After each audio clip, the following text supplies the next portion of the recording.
Hi. Sorry it took so long to get to you guys. I was having a bit of an issue, and I'll talk about it in just a moment here. But I wanted to talk about this whole continuance thing and what's going on with the Fernandez, the People versus Fernandez case, and all three of the cases. So let's get into it. It's 11:45. So basically, with the Fernandez case, the prosecution hasn't had their assessor or counselor, whatever she is, talk to Pearl yet and assess her for the intellectual disability yet. It sounds like something is happening definitely on the next court date, which is February 15th, I believe. I have it listed on the events page, but definitely something is going to happen. Now, I don't know if it's going to be that we hear that she is going to be assessed, or we might hear that she's going to make a plea deal. We might hear that they're dropping that part. So we don't, I don't know. I just know that something is going to happen. It sounds like something very, very important to the case should be decided on that day. So it's definitely something I will attend and be reporting to you guys on. So there's that. In regards to the Aguirre case, I know I talked to you guys the last time, and I said I wasn't sure if I was going to address Aguirre in regards to, how I felt about the case and stuff like that. And I'm now leaning more towards doing an address on behalf of the community to kind of just kind of talk about the impact that this case has had on not just me, but on all of us, as a very generalized statement that should be inclusive of everybody. So hopefully I might do that. You might not find it to be me just cussing him out or just saying that he's a piece of shit. But it would be something that's going to be kind of just how impactful this case has been, and what Gabriel's meant to not just me, but to everybody who's encountered this case. Because as we all know, when we saw Gabriel, we all kind of just immediately fell in love, and without an understanding or knowledge of why, or what he had to go through. And I know a lot of you have seen or have heard what he's had to go through, and some of you have seen the images, and it's not the best, it's not the funnest. And I appreciate everybody that's been reaching out to me. I got some letters in the mail from some people just kind of offering their support and saying some kind words, which I really appreciate. Thank you so much. And then the other court date is for the social workers, and that's on February 9th. And that's still a pre-trial.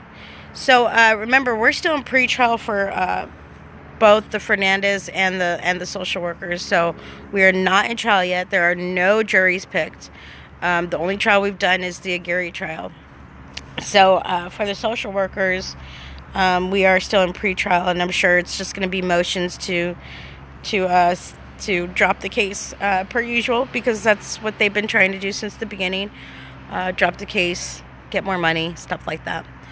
And remember that these are the people who had other social workers who decided to create a GoFundMe page to support the social workers. So it's a very interesting concept, these four. They walk into court all the time pretty happy, pretty happy about themselves, pretty happy with their lives, hugging, laughing, having a good time every time they go to court.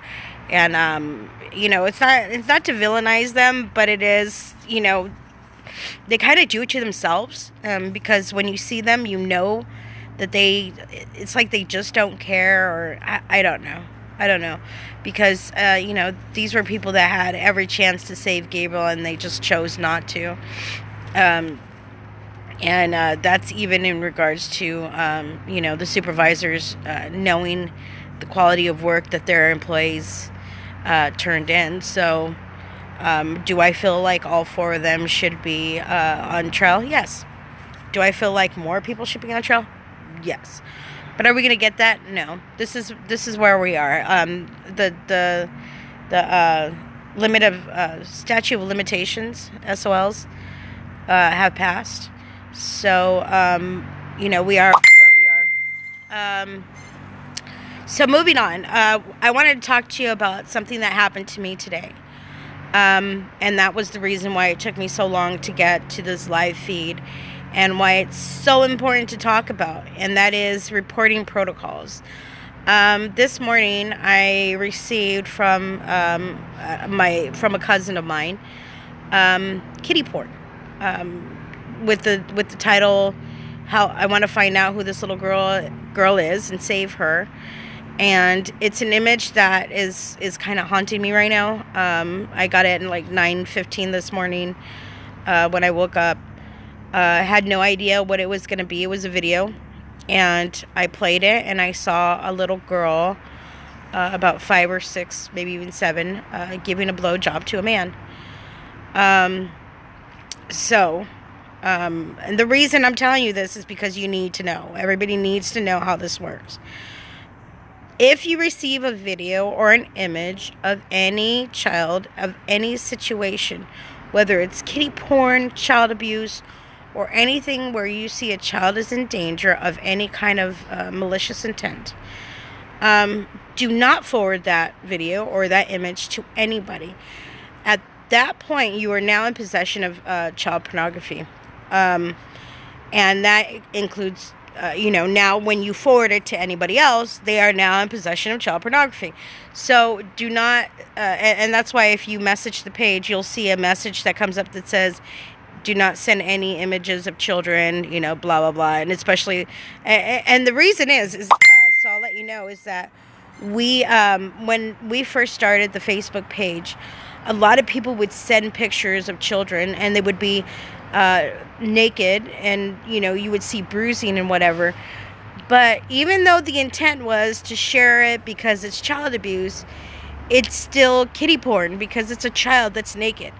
Any images of children naked that are possessed by adults, is called child porn.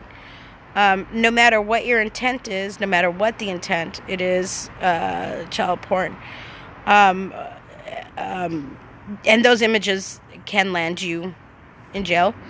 As we saw, there was that Glee star who just killed himself over having a bunch of images, right?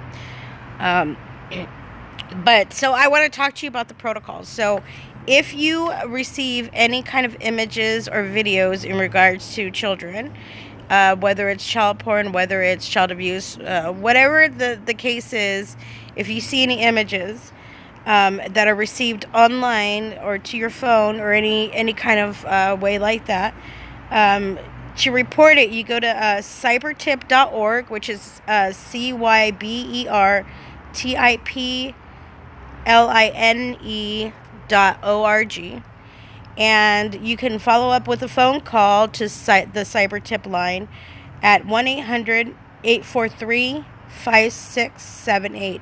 Again, that's cybertipline.org, cybertipline.org, and the phone number is 1-800-843-5678. It is very important that you do these protocols. So just so you know, the police just left my front porch. I just had to have a conversation with them, and we went over everything, talking about where the image or where the video originated. And I can't tell where the video originated, but we now know, because the police these two had never dealt with this kind of a situation before. And so thankfully it was a learning lesson for the three of us. But what they found out is that I was right to contact them, but it needs to go to the cyber tip line so that they can investigate and find out where the video's originating from. Because this little girl, obviously was a very young girl. You couldn't see who the adult male was, because he looked like he was holding a phone, and she obviously knew that she was being videotaped or recorded. And it's absolutely disturbing, and it's probably an image that won't come out of my head for a little while. But don't forward that stuff, people. Like, I get it, social media, fine, but the real correct way to do this, and if you really want to get a child some help, is you report it to the authorities. You don't report it to your friends. You don't start, because remember, at the end of the day, if you can imagine that you're a child and something like this happens to you, when you're an adult, do you want that known about you because it was spread all over the internet and publicly to a bunch of people? Because what if you become a star or something, or what if you decide to go into acting and you have all this emotional trauma from that? What if you decide to go into something, or into or into government, or into anything, but now you have all this history about your abuse online for the whole world to see and criticize and talk about into your adulthood and forever? Because I get it that people try to do nice, or try to help, but we got to know what the protocols are for actual help, and just spreading in social media is not the way. And of course, that left me in a position where now that I was in receipt of something, and now I have to, go out and, contact the police and have a report, and have, my roommates disturbed for, like 2 hours now. What time is it? Yeah, because, this happened at 9:15 this morning. It took them about an hour to show up, so about an hour and a half now. And no, it's not, it's not the funnest, but let's, think about it. Just, I want you to report if you see that, and don't spread it to other people. And then once you've reported it, and once everything's done, delete the image, delete photos, because you were now, once you're in possession of kiddie porn, or any of these, images, you're complicit. And you don't want to be. And so what you want to do is, once you've reported it and done all the reporting, delete it and then move on. Because from there, you can't really do anything other than wait for the authorities to take over and finish their investigation, and hopefully it'll lead to the safety of a child. And that, at the end of the day, is what we're looking for. So, does anybody have any questions in regards to what I've just said and everything?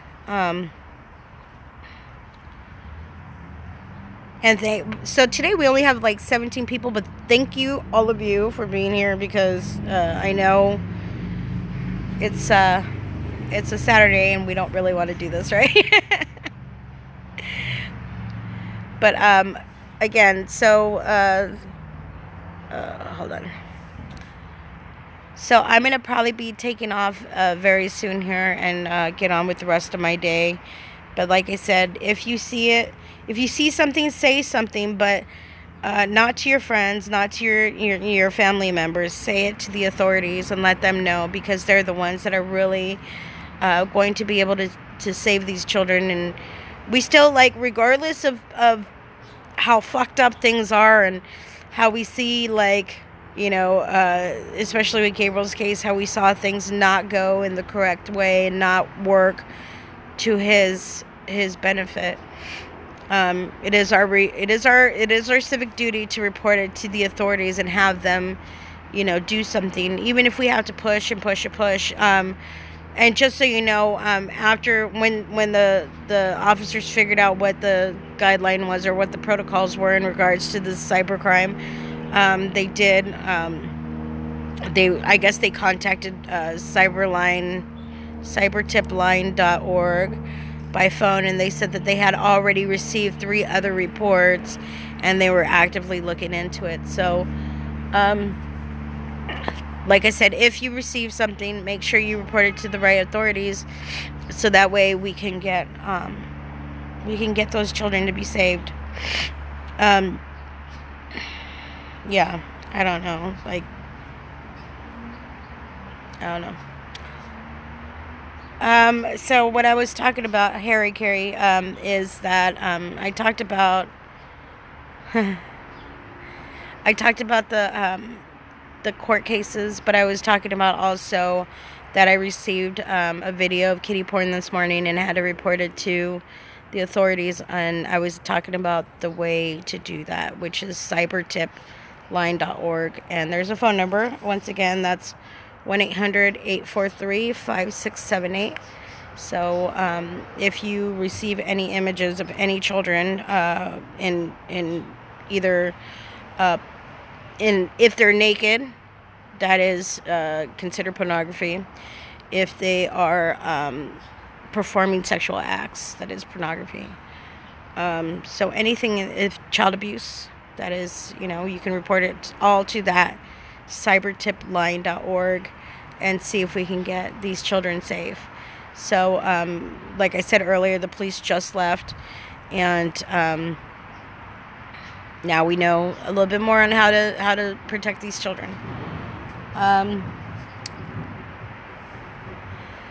So I'm going to leave you here. Unless anybody has any questions, it's going to be time for me to go. I wanted to keep this short and sweet and just give you the information. I will update it again on the Facebook page and probably in the description here. And let's keep the information flowing. Let's keep letting people know that if they see something, say something, but lead them in the right direction on how to do it, because otherwise, we're not helping anybody. Okay, guys? Thank you for showing up today, and have a great day.